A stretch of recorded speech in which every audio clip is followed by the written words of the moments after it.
Hey everyone, it's Chris again, excited to show you more stuff in Rogue Party 2.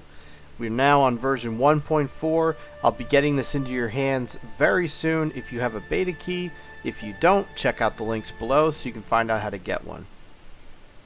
Now, I've added a whole bunch of new features to the game. I'm not going to go through all of them because it's just too many. A lot of bug fixes from all the community feedback. I did add the mouse, so you can use the mouse now to move this bar around if you need to, and change the settings in here. I've also added the ability to acquire gems, and I'm going to go into that in a second. But basically, when you talk to these people, I'm going to escape out of this. They have a bunch of lore to tell you when you first come into town. So I'm going to skip ahead and defeat the first boss with some cheat codes. So here I go. Let's see which one it is before I kill him. Oh, it's a new one. Okay, it's the Goblin King, which I'm not sure if you guys have actually seen yet. Alright, so we're just gonna skip out of this. I'm gonna kill him. We now have items that can spawn on the ground. And my mouse you can see right now because I'm in editor mode, but when you guys play you will not be able to see your mouse. So you'll also notice I have a gem over here on the right, and it says defeated Goblin King, it dropped the gem, the exit is now unlocked. So I go into the exit and I return to the village. Now, when I go to talk to people, they're going to have new things to say, and they're going to offer to sell me things. And I'll get back to that gem in a moment. So, he says, well done, defeating Sargon's champion. Now you can enter the Dungeon of Doom, where Sargon first started summoning his forces. And Nialliv will have potions to sell you. Now, when you don't know what the potion is, it'll cost 100 gold. But see how there's two orange potions here? If I buy this one, oh, I don't have enough gold. Let me cheat. Sorry. Now I have 1,000 gold. You'll see it down at the bottom right when it finally catches up. But when I talk to Nialliv, he says, you know, you have 1,000 gold. And I'm going to buy a red potion. Oh, it reset. Okay, well, I'll buy this red potion. And then I'm going to learn that first one, and it'll cost 200 gold. So I bought the potion. I'm going to drink it. And I'm going to drink it. It says magic increases. So now when I look at this, it says magical potion, and it's 200 gold instead of 100 because I know what the potion is. So that's how he works. If you know the potion is 200 gold, if you don't, it's 100. But it's a way to spend your money, especially once you figure out what the healing and regen potions are, so you can stockpile those.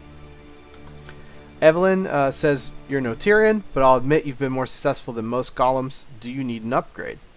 And so now she will give you a random upgrade which only costs 100 gold. Or you can specify weapon, armor, or magic upgrades. So I'm just going to take one of those. And now I have a persuasive apprentice shield. So you could use that to enchant. Let's say you picked up a mace, which is the best non-elite weapon in the game. And you just couldn't get an upgrade. Well, now you can buy one with your extra gold. And this gives players an incentive to kill every monster and open every chest. Because now they're going to have, you know, something to spend their money on. It also takes away some of the randomness from the game if you have bad luck. If you want me to hammer out some of those dings in your armor, let me know. So Rain will repair your armor for 100 gold. Afterwards, he will no longer repair armor. He'll just say, wow, I did a good job building this version of you. Your armor is holding up quite well. So that's Rain. And now my gold's going down because I've gone below the current number. So there we go. Now it's down to 600 gold. So I'm just going to hit tab now and show you this. It says I have a discolored gemstone. And you'll notice that 2 other gem slots are empty. So what Cookie will do for you, he says, every great cook learns a little enchanting to help in their primary profession. May I enchant your gem? Now I can choose between 4 different enchants. It's randomized when you enter the town, but if I hit cancel and I talk to him again, they're still the same. So you just got to take what you get. I got unlucky here that I got 2 saplings.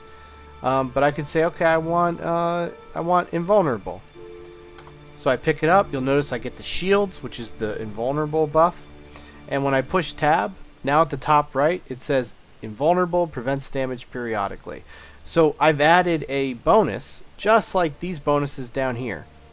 But they're over on the side. Now these gemstones, when you die, will not go away. So if you're in a multiplayer game, they will remain when you resurrect. In a single player game, they will go away because when you die, it's forever. So we already talked to him. We've talked to everybody. that's basically all I have to show you for this update. Oh, there's also a mini map at the top right if you didn't check that out.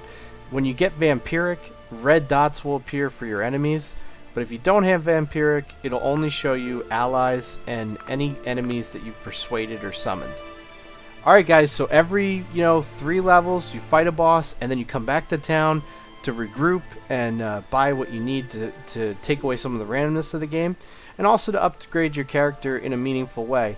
I was debating just giving you stats, but I think this method of you choosing a prefix to put on your gems just feels really good. You feel like your choice really matters.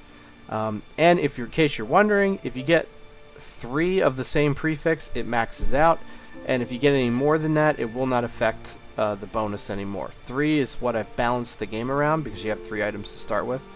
And the gems I didn't have in my mind when I balanced the game. So I'm not going to rebalance it. I'm just going to say if you have 3 invulnerabilities and you get a 4th, it does the same as 3. Alright guys, let me know what you think of the game. And be sure to check out the links below. Good luck and have fun.